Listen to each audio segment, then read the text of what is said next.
Welcome, everybody, to another episode of Needs Some Introduction. On this podcast, we're watching a show week to week, providing you some insight and some camaraderie along the way. Currently watching Alien Earth. We got 2 more episodes of that. And of course, on these particular episodes, we are watching the new HBO series Task, which appears to be a hit, I would presume, in the ratings, considering, Sona, this is one of our best first weeks of downloads for any show ever. I love it. Podcast. So if that's any indicator, there's a lot of people watching this show and listening to us, of course. Fantastic. Okay, the first thing I want to bring up is, of course, last night, the Emmy Awards. Sona, if you didn't watch this, I'm going to catch you up on it in the audience as well. And I'll tell you where I kind of thought were some outliers. Honestly, not many surprises here on the list. Winner for Best Drama is The Pit. I assumed this was going to be the case, by the way. I'm pretty happy about this. A show I that know is like, you loved it. I did love it. And even though it's not like the most ambitious, or as a matter of fact, it's pretty like old school, I have to say that I think people wanted this kind of thing. And when this was on the air for 15 weeks, I got to tell you, the thing I looked forward to the most every single week was my fix of The Pit.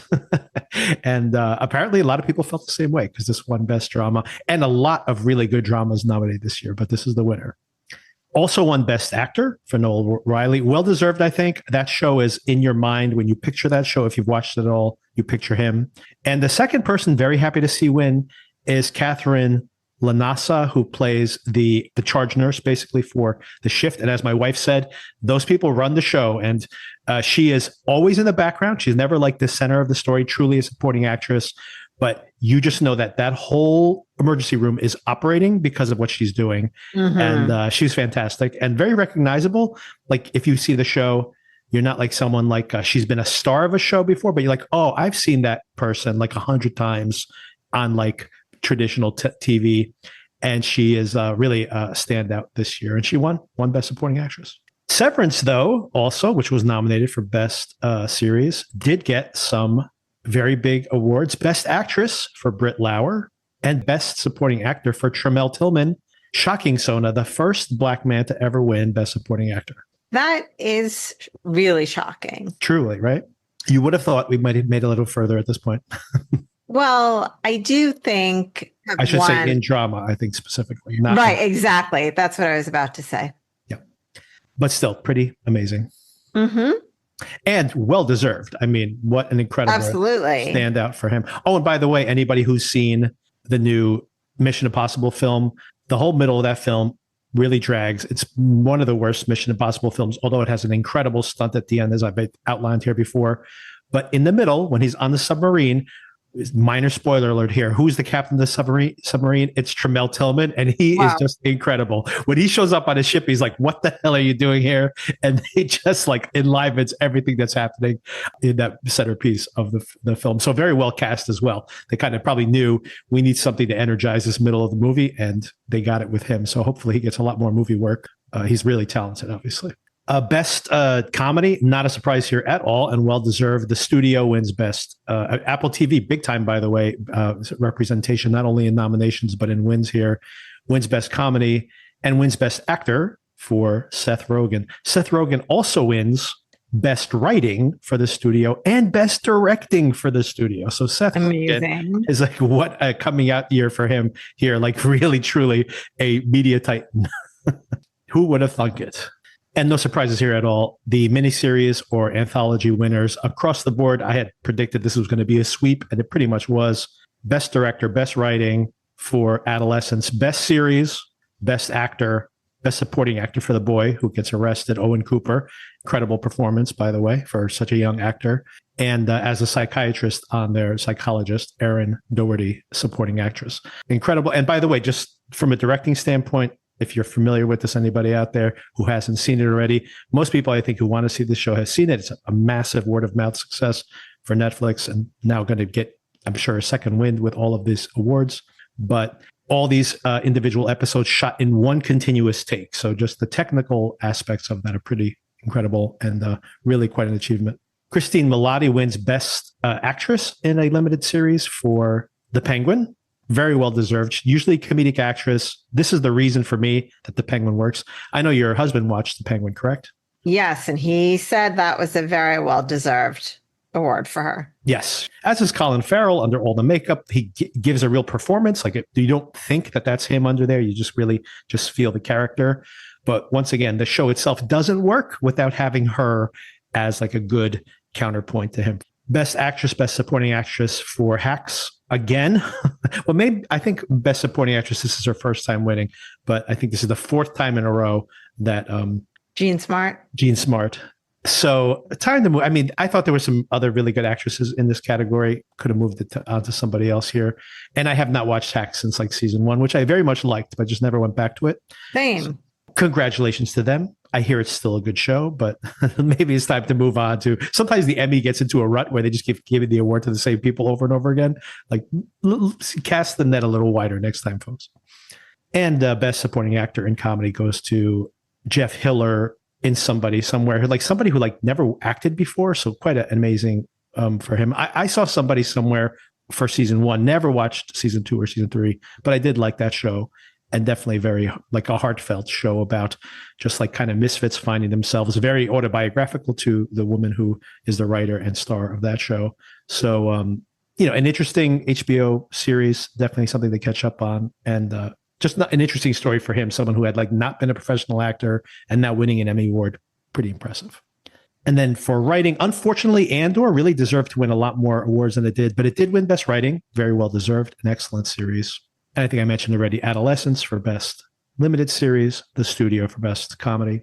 On the Best Directing side, Seth Rogen, once I said, like I mentioned, for Studio, that's really well deserved too. If you've watched that show, every episode is kind of like a technical challenge they gave themselves, oftentimes shooting everything in one take also. So very technically impressive for sure. But then in drama, not Severance, not Andor. They gave it to Slow Horses, which is a really good show, but I thought last season was the worst season of that show, although still fun. And it was, very fast paced because it was all shot like in one weekend. So there was that aspect to it. The storyline is very concise, but to give it best direction, I mean, like Severance had some pretty stellar episodes. Andor, of course, had some stellar episodes. The White Lotus had been nominated here. I don't know if they deserve it deserve that award, but definitely a solid show. And by the way, coming back next week for its next season. All right, really briefly, Sona, did you watch any of The Girlfriend, just out of curiosity? So I meant to. And I saw ads for it that reminded me that I wanted to, but instead I caught up on Platonic. Okay, cool. I think I just caught up on Platonic. I think I'm caught up on Platonic. And I think there's 2 episodes left, so maybe we can touch base again when it gets to the end. This season has been entertaining, but not as stellar as for season 1. But we can see how it lands. We're only a couple weeks away on that one. I agree. The Girlfriend, I actually was curious to get your take on it because I watched the pilot. And I liked that. I only watched the first 2 episodes. I liked the second episode, not enough to go back to it, but I really did not like the pilot. So I was kind of off on it. And I just kind of watched a little bit more just to see if I got better. And I did like episode 2 significantly better, but not enough for me to binge the show. So maybe I'll get around to it. Honestly, I think I'm probably not. The boat may have sailed on that show at this point, although I think it was very popular last week. But on binges in general, if you don't kind of get to it right away, it kind of falls by the wayside. And of course, Apple TV, the morning show is coming back soon. Have you ever seen any of the morning show at all? Not a single episode. And it seems like a show that would be right up my alley. Yeah, I that's surprising. Haven't gotten around to it. I think even my wife has seen season 1 of that show. So I was surprised you never got around to it. I also have not seen any of that at all. I never got around to it. And now it feels like it's too far gone. It's too late. Yeah. It's like 4 or 5 seasons in now. I'm like, I think it's too late, right? Although I hear the show's not that good anyway. So you're probably not missing too much. Oh, and of course, as I mentioned, Slow Horses is coming. Savant is coming. The Savant is coming that same week. In the week, maybe Sona will transition over to that show. Looks great. It does look great.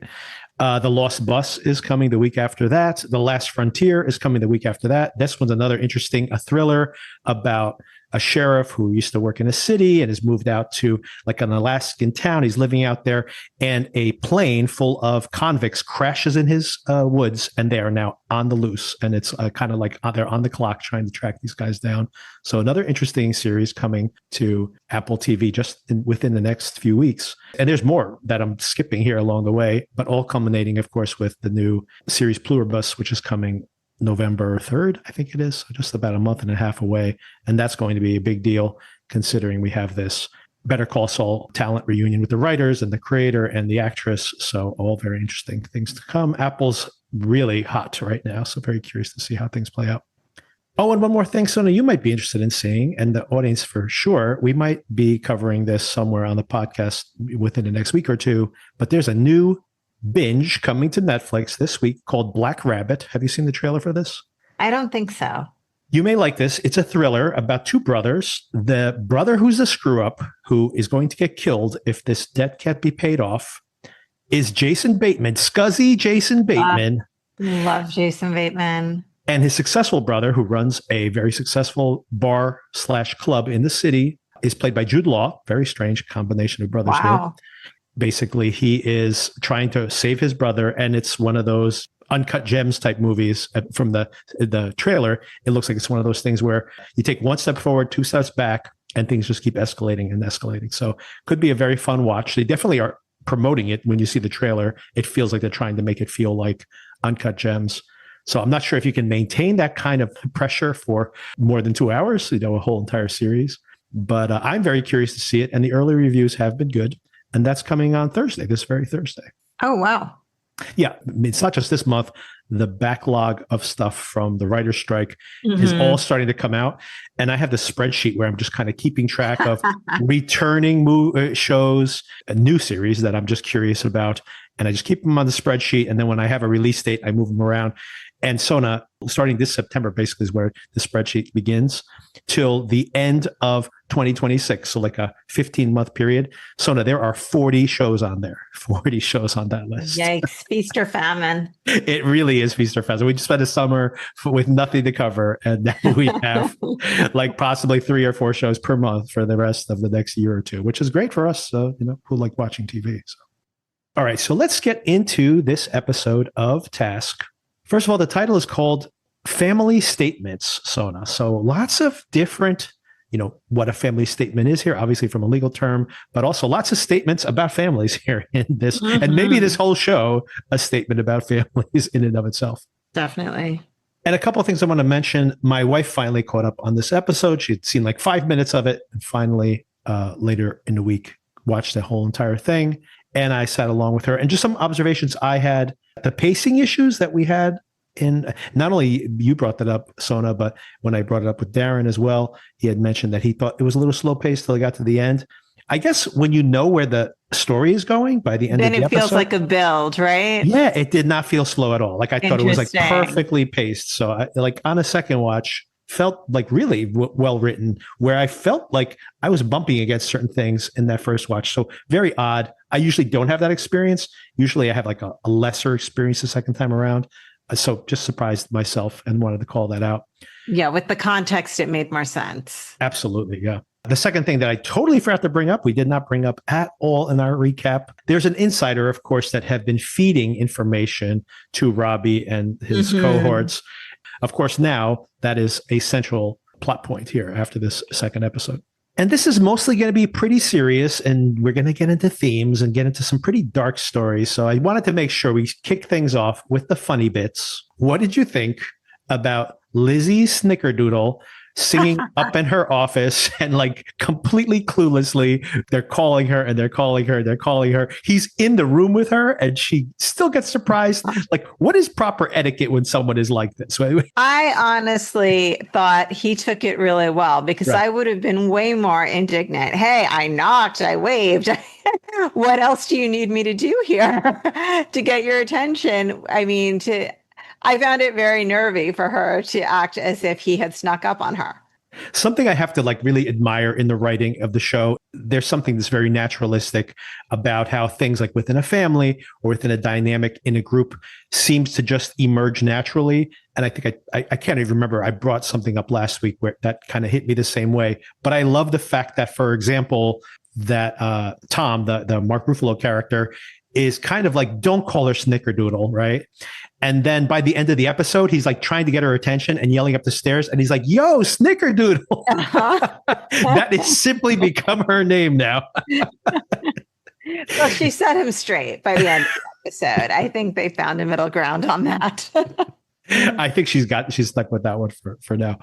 But that does segue into when she kind of confronts Grasso about, don't make fun of my email address anymore. And he goes, hey, I have my old email too. And he was DJ Grassanova. So good. And again, the idea of something to be very lived in. I love this whole idea that she's like, oh, did you have any kind of like spiel that you kick things off? And he's like, oh yeah, maybe I remember it. And he just goes on this tear, which I thought is so fantastic, because I think we all have that where when you were a teenager, you had like a rap that you memorized in your mind or something that, you obsessed on when you were a teenager.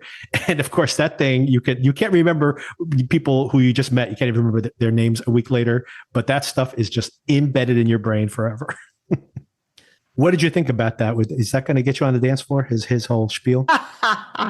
I love this scene and the chemistry between the actors, and he's a very charismatic guy. So I enjoyed watching all of this. I could see him as DJ Grassanova. Yeah. And one more light thing to bring up before we get into the episode. When Tom is scarfing down that sandwich when that guy shows up. That is definitely a Philly cheesesteak that he's eating right there. And then he doesn't have a napkin, and he uses the foil as a napkin. Can't find a napkin. Yep. Always happens. And one more like sweet bit here that I wanted to call out, not on the comedy side, but when Robbie is spending time with Sam, I thought all their interactions were very sweet. How he is really warming up to this kid, which is maybe just going to make the inevitable more difficult. But the kid all around seems like such a sweet kid. And it's really sad to think about the things he must have seen and what he's been through.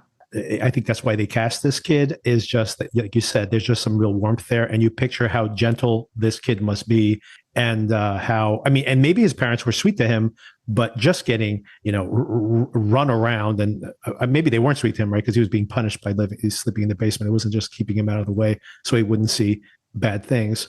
So, yeah, you can only imagine this poor kid has been, put through the ringer. And in a way, this is maybe a nice vacation for him, ironically, in this particular moment. He wants to pet the chickens. I never thought about petting chickens, but I guess their feathers are kind of soft. I don't know if this is taken off in your town, but there is this whole hipster movement towards having chickens, which is very big in Brooklyn, at least. I'm not sure the regulations on keeping chickens, but I would imagine that people would develop fondness for their chickens. We have friends of ours, they're Turkish, and they have like a fig tree. They grow eggplants and zucchinis and you name it. They have bees that make honey. Wow. But they also have chickens and a chicken coop. So I don't know if there's any kind of regulation against that, because I don't think they have any kind of special ordinance to allow them to grow their chickens, but they do have chickens as well. And they have eggs. They have fresh eggs. Whenever we go over there, they give us some fresh eggs. They're not hipsters, though. Far from it. But, they grew up on farm, and that's kind of what they're culturally connected to. My husband's grandfather kept chickens as well. So that's a Hispanic cultural thing, I think, kind of, to keep chickens. It's not unusual. So it crosses cultural boundaries, the chicken keeping. That's right. That's right. The one thing that can unify us in in these very divided times. The chicken coops. The chicken coops. That's right. Start a political movement, the chicken coopers. Okay, so this episode, Family Statements, as I mentioned before, the plot picks up immediately after the events of episode 1. That FBI task force is literally up all night trying to track down this kid. Robbie and his partners have been his partner, I should say, has been up all night watching the kid and worrying about, maybe the cops showing up, maybe the kid's waking up and just discovering things as they are. And he calls in sick, makes him some kind of excuse. Meanwhile, the task force itself is trying to track down, once they've identified Peaches, they're trying to find out where he's been staying. He apparently was staying with Katie and David Prater. I guess no relationship to Prater from Dexter Resurrection. Or is there? Maybe this is a shared universe. It's not that far from New York. This does not go well. How do you think they handled this questioning, by the way? Of course, Katie completely loses it. I think it might be Kaylee, by the way. It is Kaylee. Yes, you're right. Kaylee. what did you think about this questioning? Because obviously she loses it, but her dad going from like, that boyfriend, I knew he was a loser, but wasn't he letting him stay in his house?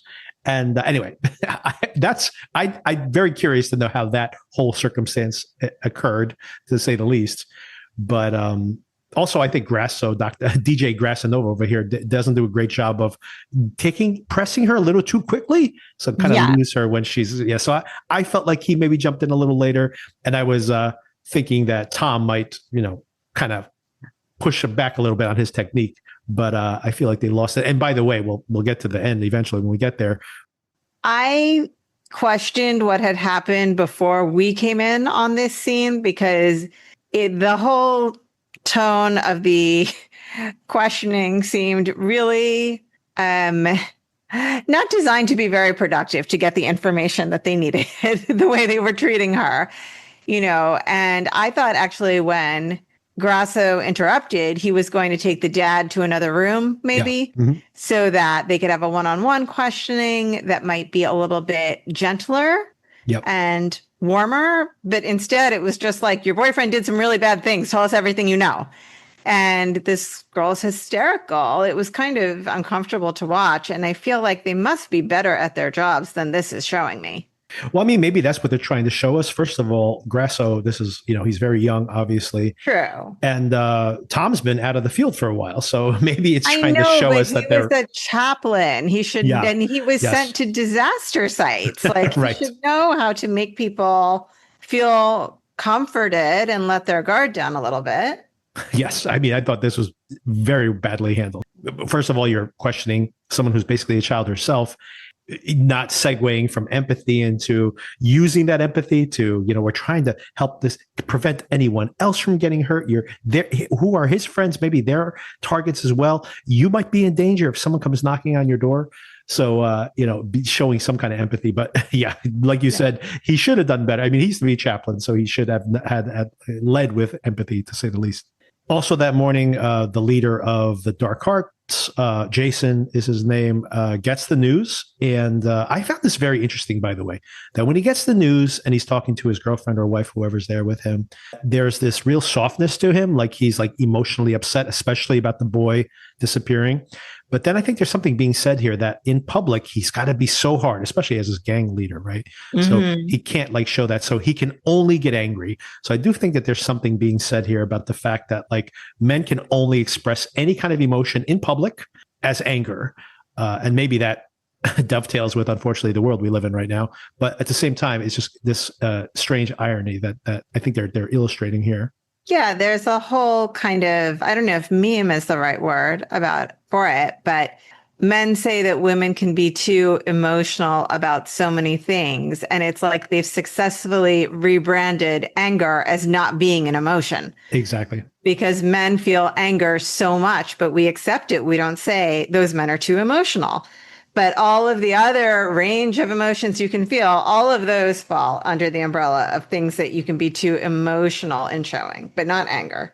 Right. And if a woman has a lot of different expressions, or if anybody shows multiple different feelings about something, like you said, it's like it seems erratic. But hey, if you're just angry 100% of the time, no problems, I guess. But at least that's the story. And we find out some other details here. This character, Perry, who's like a real father figure to him. He was a lost teenager. This is all comes out very well done. I think that without speechifying too much, that they fill in a lot of blanks in the plot and the back. I mean, beautifully edited, I thought, when they explain the whole structure of the gang and how it works and the story of how they got to this point. The photographs were all really striking and all of it was put together really well, I thought. Yeah, I agree. And that happens a couple of times where you're intercutting two different things happening in the story, but filling in backstory and even filling in blanks without explicitly saying things. Like, for example, there's this guy, they only give you one name, was beaten to death. And we talked to his daughter at one point. And just from the intercutting, we realized that of course is Robbie's brother and Maeve's dad. So now that's another really interesting, incredible revelation here that is almost like incepted into the plot, which is the fact that this is not arbitrary. These guys aren't just hitting dope houses for no reason. This is revenge. He wants revenge against these folks who he thinks or he knows murdered his brother. Right. And partially, like, they believe not only that, well, him being in this motorcycle gang got him killed. It's not that generic. They literally think that this Jason character beat his brother, her dad, to death. Yes. So, of course, they... Yes. And then we find out that Perry's like, not only are people getting killed now because there's this rot from the inside of people not trusting each other across these gangs or even within the gang itself. We might actually start seeing them beating confessions out of people in the very next episode, possibly looking for who this mole might be. So not only is this kind of rot happening from inside, that Perry explicitly says to Jason that I picked you, I groomed you to be the leader, I propped you up, and everybody out there right now is saying, why is this happening under his leadership? And they're not doing enough, and it's getting worse, and now someone's dead. So once again, this may primarily be to make Jason look bad, right? To in a way to destroy Jason, because of course they explicitly blame him specifically for the brother's death. Yeah, so of course now we understand this motivation. It enriches everything here, right? If they were just criminals, of course the stakes are high, but now there's very personal stakes here as well. I'm just looking through my notes because I just covered a bunch of stuff that I was just said right now. Oh, but some more details on that beating. So interesting clues here that are definitely going to pay off later on. Like you mentioned, very cleverly, the way they've intercutting these different scenes to reveal who they're talking about and some of this backstory. And also just seeing Maeve's face, like, as we know that they're talking about this backstory, gives you like this incredible amount of empathy for this character. Yeah, I also, and this is not nearly as deep an observation, the haircut is really adding something to who this character is. It's so funny. I was actually I was rewatching parts of this scenes, and I was thinking about this very scene where they're like on her face as she's showing up for work, and they're talking about, well, yeah, I talked to the daughter, and like, of course, we know exactly who they're talking about. But it's so funny. I was thinking about her bangs. You just think about someone, again, these are very specific choices when you make a show. The whole mullet situation. Exactly. Yeah. It's so specific. It's like she's obviously going for something and defining herself with her wardrobe, with her haircut, and it's very specific. And by the way, this is, I think, where you see a lot of shared DNA with this show and with Mayor of Easttown is in that. It's like, these are very specific characters, very different. Like, think about the young daughter there, very much like a rule follower, like a good girl who is also a lesbian. So that's different as well. But just the fact that these girls are like so different, but they're very specific. And another thing that, of course, ties these two shows together is that this crime is being investigated, but there's a very deep personal connection to the occurrences in the show as well. Oh, but going back to some of that information about that, the beating occurred because from these two guys. So one was the brother who was beaten to death. They're beaten all night. And the reason was they violated some rule. There's some rules that they violated. Yes. It was him and another guy got beaten also. Presumably that guy survived. They only have a first name, Billy, but they write it down on a piece of paper. So you know that that's going to be, at some point, we're going to talk to Billy and we're going to find out more about what happened in the incident that triggered all of this. So that's going to be an important detail and a clue to follow up with in the future. Cliff is the character whose name I can remember before. So Cliff is Robbie's friend. And this is still just the morning. This is just laying the stakes for the episode itself. He is freaking out. He doesn't like having the kid around. But at the same time, you can't assume he's thinking about doing something violent with the kid because he's literally haunted by the people he killed. And not only the people he shot, but on top of that, haunted by Peaches himself, right, who died in the process. Yeah, I feel for Cliff. He's obviously really been through it. And I think his take on the whole situation is correct. However, I am concerned that Cliff is not the sharpest knife in the drawer based on something that happens shortly afterwards, but I don't want to jump the gun. Robbie here is interesting. It tells you something about his character too, and his relationship with Cliff and possibly with his brother in the past. saying that, don't I always get us out of everything? So apparently this is a guy, and once again, very much in character, I think. This is a guy who even now is a little too laid back about everything that's happening, because for whatever reason, or through his charm, through his intellect, through just sheer luck, he has been able to finagle his way out of other situations. And maybe he can't do it this time, but maybe he can. But the most interesting thing he says here is that everything happens for a reason. Remember, I always tell you, I always get out of these situations because even when things go bad, it all happened for a reason. And Cliff's like, how does any of this have any reason at all? And here's maybe where he's straight up delusional, where he goes, we'll make a reason. So it's like, if we don't have a reason for what's going on, we'll make a reason for it. So in a way, maybe that means that they can, for example, frame this guy for stealing the drugs or whatever, and that could pay off in the future in some way.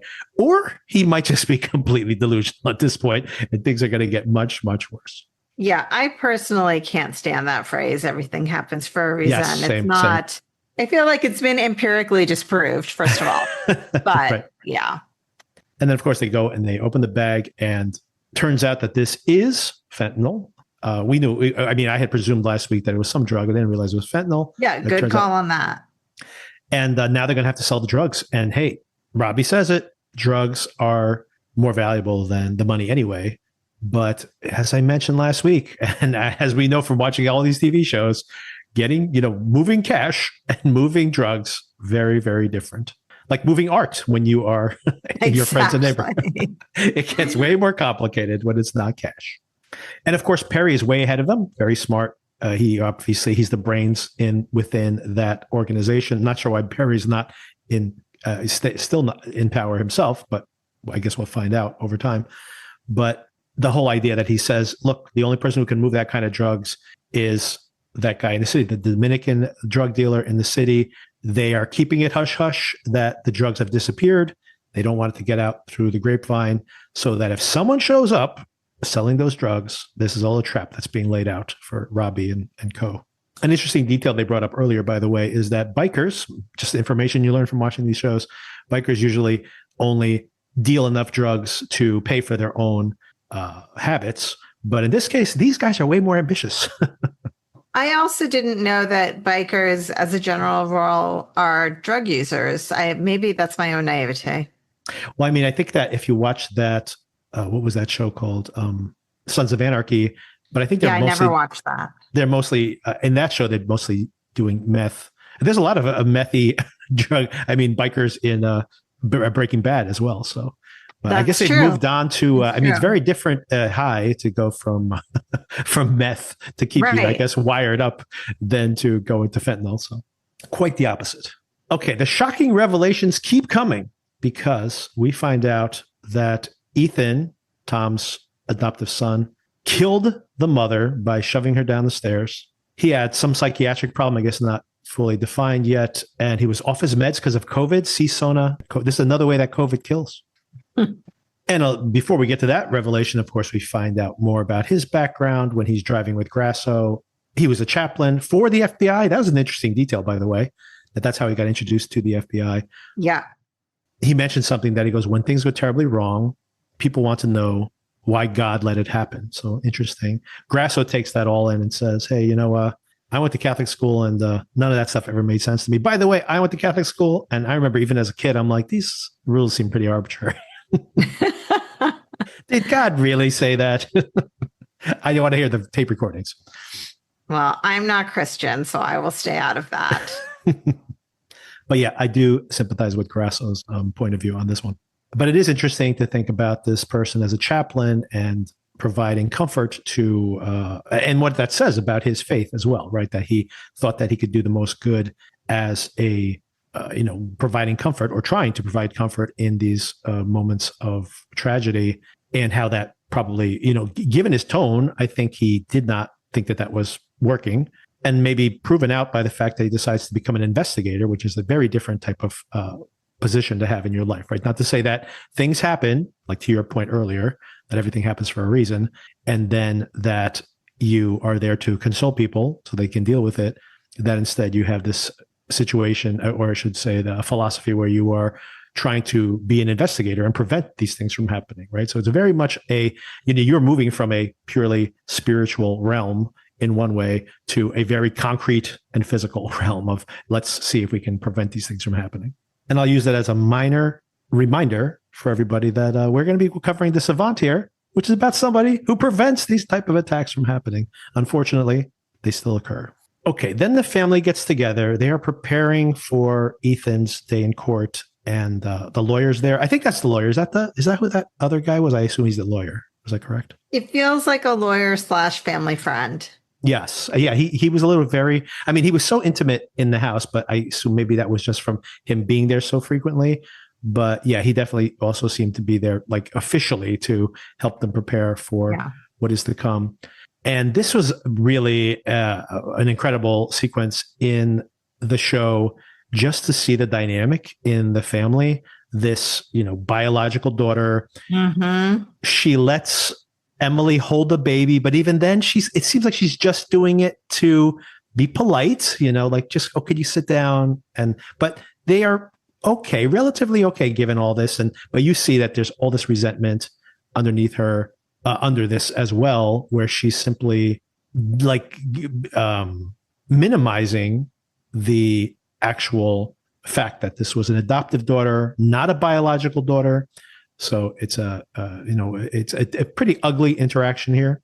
Yeah, it's really uncomfortable to watch. And again, I really questioned Mark Ruffalo's character's decisions because you would think he would have interjected earlier to kind of set the biological daughter straight, that they are all one unified family. But he kind of just watched it all play out with a little bit of hemming and hawing. Well, he seems to know that this is where she's coming from, because there's this, first of all, there's when she says her brother did this, and he says, don't say it that way. And then later where she says, she's, she was my mother too, when Emily says that, and she's like, huh, just like, and he gets really mad. But of course that Emily just exits at that point. And where did he find her? Did he find her back at the lacrosse field? Is that where that was? I was trying to remember where he knew to go find her. Yeah, they were telling, the daughter was telling her therapist that story about the time the brother played lacrosse and got upset. Yeah. And they found him huddled in the dugout at the ball field. And that's where she went. That's where she was too. Yeah. So yeah, that was a sad kind of connection between the two of them there. But she decided, after relenting here, that she is going to make a family statement, and then that could reduce his potentially his sentence. Interesting here that, of course, Sarah, the biological daughter, is really mad that this could potentially limit his sentencing. But of course, this is how everybody has duality in this particular, even with their intentions here in this particular show, is the fact that she told her school counselor that her biggest fear is that he would come back home soon, because of course she was probably terrorized by his emotions as well. Yeah, it just seems like a really awful situation for everybody, and you can see every side of it. Right. Especially when the younger daughter's framework is, that she doesn't think he's going to get the treatment he needs in prison. Right. Which is probably true. And and then, he's going to waste a large chunk of his life. He's still young, obviously, and not get better and then come out even worse. Right. But then he might get treatment. But then if he gets treatment, she's probably seeing him on his meds. She's seeing him off his meds. And is he back in the house with her? And not only emotionally, the stress of that on her, but then, of course, the fact that if he goes off his meds again at some point, then is he dangerous again? And then will she feel some culpability? Of course, that's the other part of this. Do you feel some culpability by taking a side in a way, by making that decision? And that's an interesting thing about Tom's character, and him getting drunk every single night. In a way, it's like he's not dealing with this, right? That's the other thing, that this, in a way, he gets to subvert some of his attention into this case as it gets more pressing, because he doesn't want to deal with what's happening in his home, and he's not making a decision, right? He's supporting his son. He's dropping off the suit, but he doesn't want to visit him. He doesn't want to make a family statement. he even says he's trying to rely on his faith again. He prays every night and he hears nothing. He has no, it's just silence. He hears back. So there's just really, he's at a crossroads where he knows he should forgive, but he says it explicitly. He can't forgive him. He can't. So, and of course, he probably feels like a hypocrite when he told so many people for so many years that everything happens for a reason. And, God is good and you are, and you have to forgive. And like that, not forgiving is toxic. And these are all things that are true, by the way, right? Like, if you don't forgive, there's like a Buddhist saying that when you don't forgive somebody, that it is, or like wishing ill will against somebody is like taking poison every day, hoping that the other person gets sick. Yeah. And so it's just like, we all know there's nothing good, but how do you just forgive and forget? Like, it's impossible, right? Of course, especially when it's in your family, you can't even look the other way. Eventually this person's going to return to the fold in some way. So they want to make the situation as complicated as possible.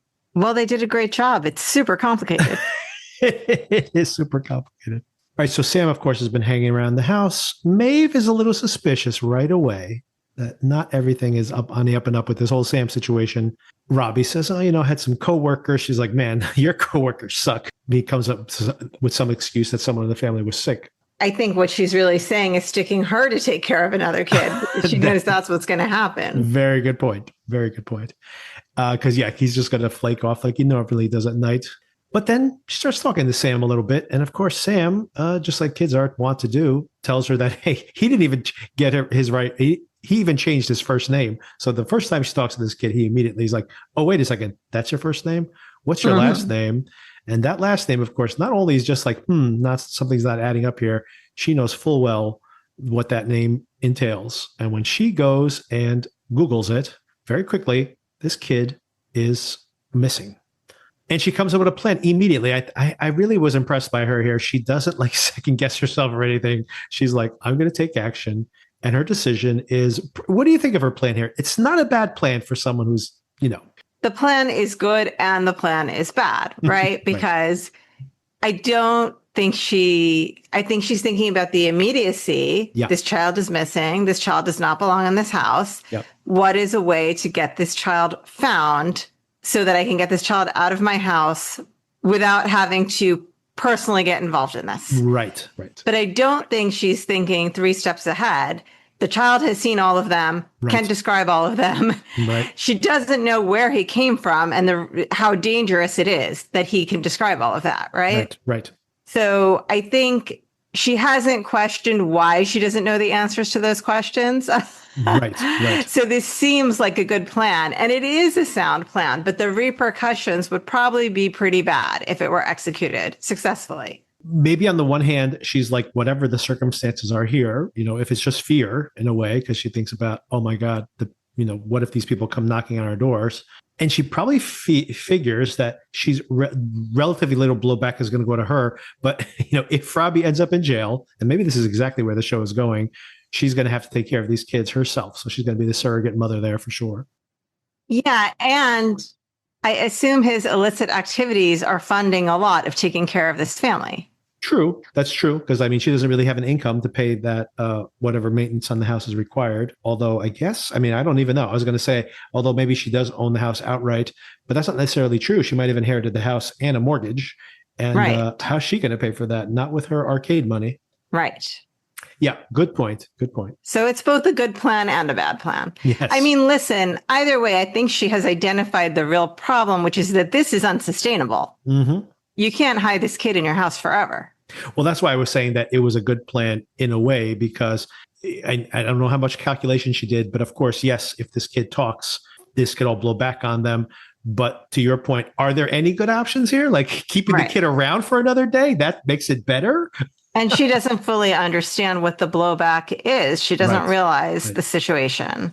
Right. And by the way, if there's going to be some kind of revenge because this kid gets found out, is it going to be better if it happens a month from now? Is it going to be better if the kid gets injured along the way and something terrible happens? It's not going to get better. And maybe she's smart enough to be like, whatever bad is now, it's only worse tomorrow and only worse the day after that. So And they like the practicality of it as well, right? She's like kind of saying, I'm going to go drop them off at the arcade. There'll just be kids around. I'll call in like, hey, I think I saw that kid. Although that's the other thing. I think she's using her coworker's phone. And if they decided to track back that call, that would be, hey, who called us?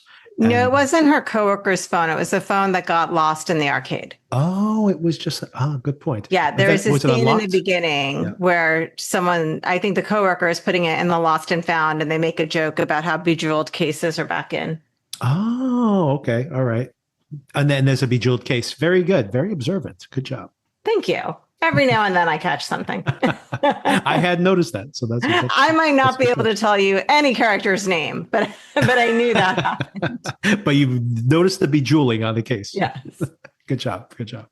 And of course, by the time she ends up back at home again, she's just like turns on Robbie and she's like, what have you gotten this into? This, by the way, she has this opportunity to do all this because Robbie is supposedly meeting at this bar to find out who the informant is. Of course, we still don't know who the informant is. And maybe I have a question for you if you could guess who you think that might turn out to be. But that's when she makes her move.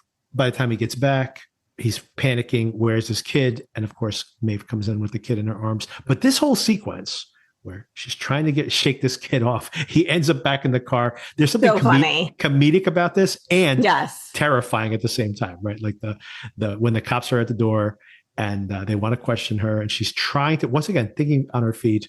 They want to pop the trunk, and she's just like, "Oh, I think I did see that kid in there." Yeah, she's just trying to create diversions to keep them from pursuing to what's actually going on inside that car. I actually got very worried here as well when he popped back in. I got scared when I was in there by myself, and then she disappears from the car. I'm like, "Oh boy, he better be in that car when she gets back." But I guess it all resets anyway. Although that might be another clue in the future that could lead back to them. I thought it was interesting too. We always talk about modern technology and how it affects the types of plots that you can have and the plot holes that you have.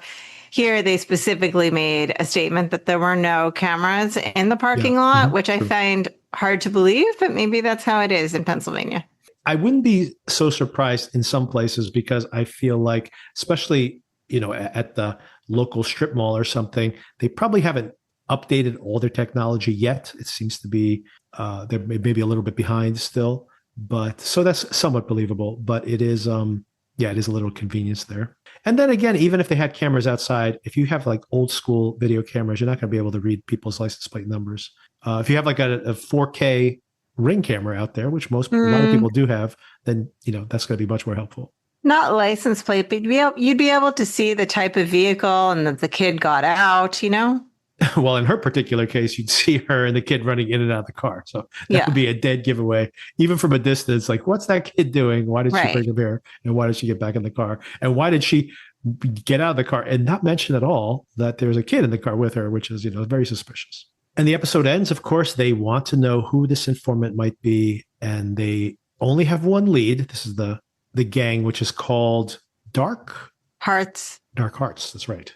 I was going to say Black Hearts, but no, it's Dark Hearts. That's Joan Jett. That's right, the Black Hearts. And they have one lead, who is Peaches. And where was Peaches staying? Oh, staying at the Prater house. So at the end of the episode, they come knocking on the door. And I do not think things are going to go very well for Kaylee and David Prater. Yeah, there was already screaming, so... I mean, that might not mean that much considering her reaction previously, but if she thought, I don't like you guys when the cops showed up, boy, she's not going to like these guys at all. Yeah. And I'm actually very worried for these folks because I don't know if leaving them healthy at the end of this is in anyone, it does them any favors, the Dark Hearts. So this could all go very badly for them. I guess we'll find out next week. Okay. So a bunch of questions I have for you. The first one I want to kick off with here is, what's your guess? Who is the mole? I don't think I'm much good at guessing these things, partly because I just want to go along for the ride. I kind of don't want to figure it out. But I did think the interaction with the bartender was interesting. Mm-hmm. Yep. So they seem to make a point of having that exchange and showing her. So I don't know if she's the mole, but I do think she is going to figure into this plot in some way. What's your guess? I think the person they're trying to set up as the mole is that guy who was in the kitchen at the beginning. Yeah, that storms out of the bar. Yeah. And then he even says at one point, like, who would even know about the drug drop? And he goes, there's only 2 people who know currently. Yeah. And he's one of the 2. So I think they're trying to make us think that's who it is. And maybe even the show will lean in that direction. But yeah, if I had to guess who it really is, like thinking like murder mystery type psychology here, that, yeah, I agree. I think that she's there. She doesn't really seem to like this guy who makes a move on her, who used to be the head, Perry, who used to be the head of the motorcycle gang. So maybe there's some resentment. Maybe she was friendly with this guy who was murdered. Maybe he's a friend of the family. Like, yeah, I have a feeling that, but I would assume now that it can't just be a random person. It has to be somebody that not only have we been introduced to, but someone we're going to have some empathy for. So when they're in danger, there's going to be some stakes. But it all remains to be seen. It could be some like real wild card. Like I was also thinking, what if it's like Perry, who's like trying to take the place down himself? And certainly possible. Yeah, that would be interesting if it was something like that. That would, maybe that's too much plot, but that would be an interesting twist if it was somebody who you would think is obviously couldn't possibly be the case, and then it turns out that that's who it is.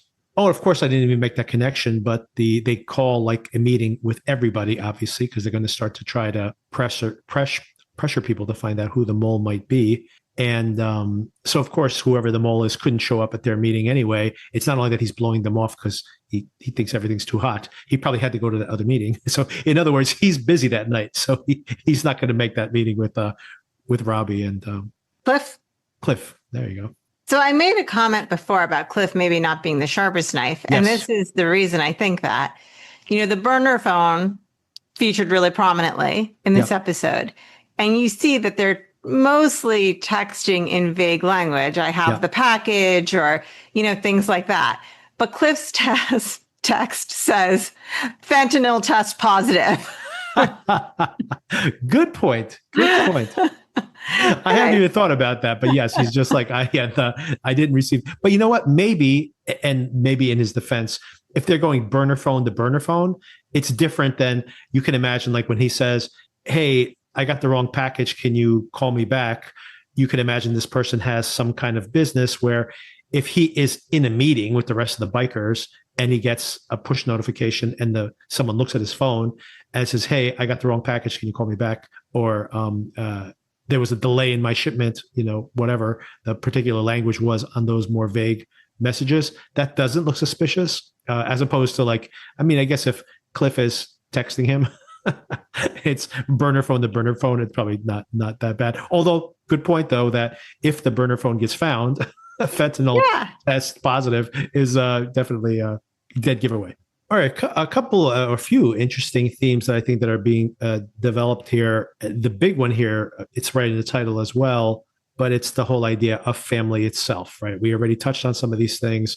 Sam has a biological family, but they're locking him in the basement for a kid that seems to be not badly behaved, just inconvenient to them, of course, but seems to be. And he, in a way, very strangely, has now been adopted by Robbie.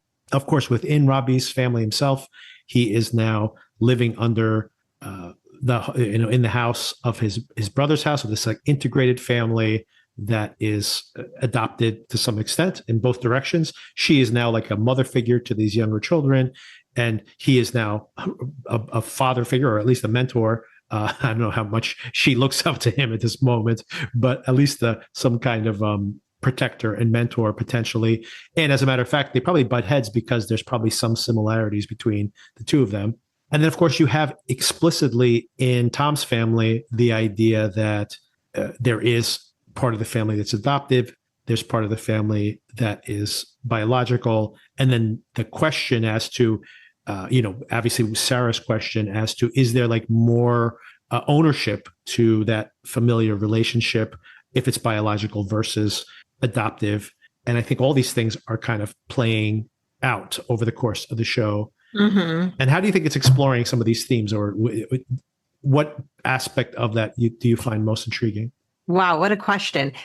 I think I'm most interested in, speaking of not knowing character names, Mark Ruffalo's families dynamic, because they have set up such a complicated situation that is so rife for resentment in every direction, that I'm interested to see how this all plays out and whether they're ever going to be able to find some place of common ground where they can somewhat comfortably live with each other going forward. And, for what's going to happen with the adopted son, right? With his sentencing.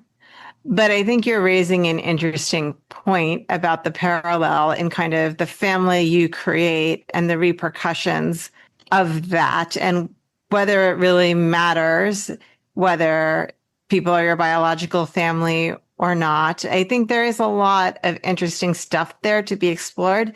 How many episodes is this series? Because I don't know what kind of time they're going to have to get into this. I think it's only 7 episodes, so this is going to be pretty quick. Yeah, it feels pretty quick. I'm not sure we can do a deep dive on some of this. Well, I mean, I think it'll just be in the text of the show to a large extent. We're already introducing, if you want to parallel this story even more so, I think there's definitely going to be some aspect of the relationship between Perry and Jason, also this father figure, maybe a toxic father figure, maybe not. I mean, it's still too early to tell, actually. And these characters, I don't think anybody's like a straight up villain yet anyway. So there probably will be some kind of complex interactions yet to come between all of these father and son figures. But yeah, I also think about like, how good are you at being a father? You think these very different characters, the Tom character and Robbie, and then you see them like saying that they're being good fathers or trying to be good fathers. And in the one case, Robbie is presenting like, I'm a good dad, but is he? He's putting his family in an incredible amount of danger in this circumstance, right? And he's saying, well, I'm doing it to give my kids a better life, but isn't he just doing it for vengeance, perhaps? So there is this selfishness that is masking, or that he's performing that he's a good dad when he is arguably, endangering their lives. Not only endangering their lives in the immediate, like if someone comes shooting up the house and the kids are in there, obviously those kind of physical threat. But if he ends up in jail and these kids all end up like in reform schools, in foster homes and such, isn't that exactly what we see did happen to Emily and Ethan? And, things obviously didn't go well for them, although he had a psychological problem. But I'm sure that the way he was brought up didn't necessarily help those things either. So it's in a way this, cycle that we're seeing perhaps beginning again. But then you have Tom, who, is this pastor and seems to like want to listen to his family and is a righteous person and all presentationally is a righteous person. And this absolutely horrible thing has happened to him. But now he's failing his family too, right? He's like, he can't be a good parent to all of them. He's hurting himself. And he's also, obviously not in the obvious ways that Robbie is failing. He's also failing. And, but I don't think the show is criticizing him for that. It's just saying that, life is tough. And this is a circumstance that probably anybody would be failing at this moment. So I guess they're all trying to redeem themselves in some way. Well, and I think also you see that Tom is struggling with alcoholism, right? Absolutely.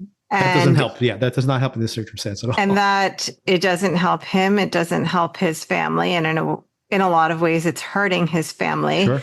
And I think probably part of what's driving his alcoholism is the same struggle of not knowing how to protect his family when he, I assume, loves his son like crazy, right, but cannot figure out if it's more dangerous to have him home or to have him in prison. And it's probably already, we don't really know enough about the history. I think possibly already living with the repercussions of the decision to adopt him to begin with, right? I think it's a similar idea of trying to protect people, but inadvertently putting them in danger, maybe. Yeah. And I mean, that is, I can't even imagine, just you saying that makes me think about the backstory that we don't even know yet, because think about all the complexity there. If he really wanted to have more children and he pushed for it, and then this happened, does he blame himself?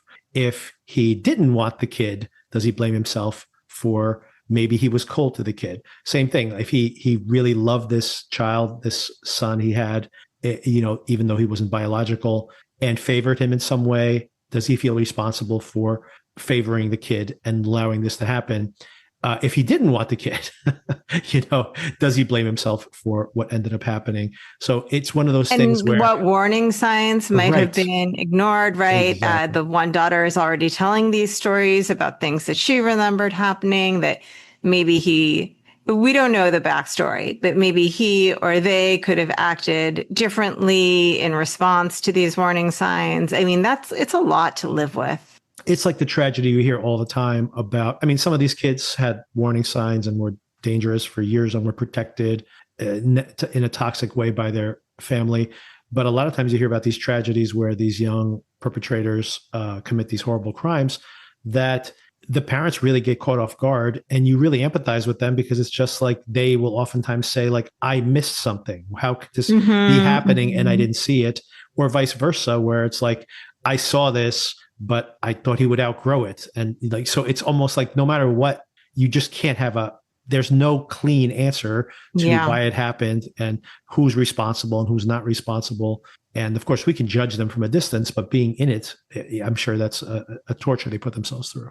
And the last thing I thought about here, which I'm sure will just continue to evolve these themes throughout the course of the series, of course, faith and forgiveness. I touched on that a little bit, but this idea that you're seeking solace in your faith in something, and what can you rely on?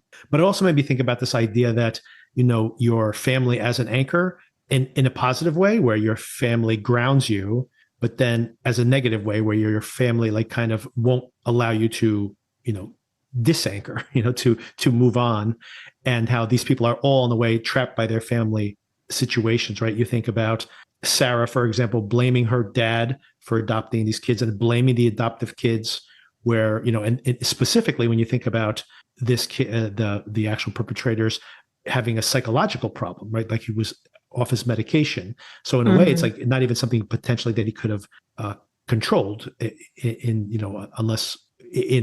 so it's like he had less even control over what ended up happening there in that particular case. And I had something else to say, but I can't remember. Oh, and of course you think about Maeve, who's kind of trapped by her circumstance. And theoretically, she could have, sold the house and whatever equity she had, gone to college and moved on with her life. But she can't, because she's anchored again to her hometown, to her family, and the responsibilities there of it. So I do think it's very interesting where this is the thing that defines you, your relationship with your family. And it's also the thing that's trapped all these people in their circumstance. Well, I was thinking about how we all, in much different contexts, my life is nothing like the families that we're seeing in this television show. But I think we all struggle with that idea, or let me not speak for everyone. I think it's not an uncommon struggle to feel like your family of origin has certain expectations of you or has created certain circumstances for you that as an adult, you work very hard to break out of. And sometimes it's just very hard to leave that person behind because you feel like you're also leaving your family behind if you do that. Right. And I think that these, in an extreme way, the show is exploring that here for sure. And the last thing I think that it's illustrating here, and I think this goes back to Mayor of Easttown, even more so specifically on the religious aspects of it, but it's like, how do you seek solace? When something bad happens, where do you turn? And there is the family, of course, but like we said already, that could be a trap in and of itself. Sometimes it is where you find like the warm embrace of family. Sometimes it's a trap you can't escape because of all these burdens that are put upon you. There is, this FBI task force that is trying to, honestly, think about it. They formed this task force like as a way to keep him busy so he wouldn't think about these things. No one was actually sitting there thinking he would even crack this case. It was just like something to do. And so there's this question almost like of how much can this kind of institution even provide any kind of additional help. Of course, we all try, but I think that's, again, what the show is trying to say, right? That we are all trying to define our lives in the context of terrible things happening. Like, you really have to seek meaning in it all, because just saying, well, that's how I solve the problem doesn't work. And we see it over and over again. Mark Ruffalo, whether he was the chaplain at one point, now moved on to a law enforcement agency, being like, can you be a detective? Can you actually investigate these things and somehow prevent them from happening? And of course, he has, not only when it comes to his own home, he's kind of given up that, I think, at least in the moment. Yeah. And I think it's all about trying to seek meaning and redemption when these things are all failing around you. Maybe there is some, not parallel, but I'm thinking about the character of Maeve and then the youngest daughter on Tom's side. And, both of them, I think, being carried along by their circumstances and for whatever reason, by age or by circumstance of finance, kind of stuck in these situations where they are forced to deal with the repercussions of everyone else's decisions. Yeah, that's true. I mean, that's even worse, right? When at least in some cases you can have like the illusion of having a say or contributing to being a police investigator or FBI investigator, being the breadwinner in the house. There's still like this, even if it's not a way to resolve the problem, you still can create this activity, like you're participating in it, you're doing something, you have some autonomy, right, as opposed to really, like you said, just being a passenger to these events. Maeve does seem to try to want to take if you're paralleling the two girls, Maeve seems to be taking some agency here with trying to return the son, although that didn't work out that well, of course. But and then maybe that's also what Emily is trying to do by making the statement for her brother that like no one else is going to speak up for him.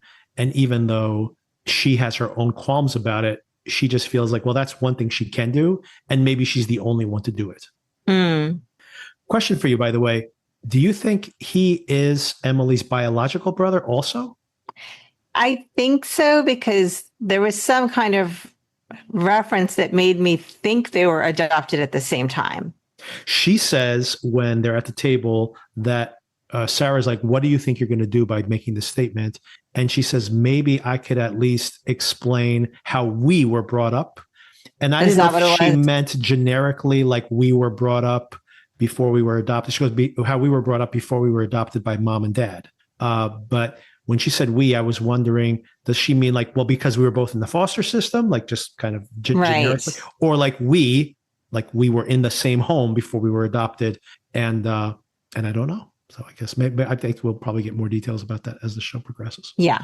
All right. So that was surprising that there's still some comedy in here, but that was pretty somber and very tense, by the way. I was, again, on the edge of my seat at the end of this episode, even though this is just good filmmaking, by the way, because I knew that he was not going to get caught up that day just from seeing scenes for the next episode. Like they previewed like this season that she has this confrontation with Robbie saying that he needs to do something, or she's like giving him like a 1 or 2 day deadline. I forget what she says specifically. So I know that conversation occurs at some point in the future. So I'm like, well, I know he's not going to get caught now, but it didn't matter. I was still so on the edge of my seat during that whole sequence.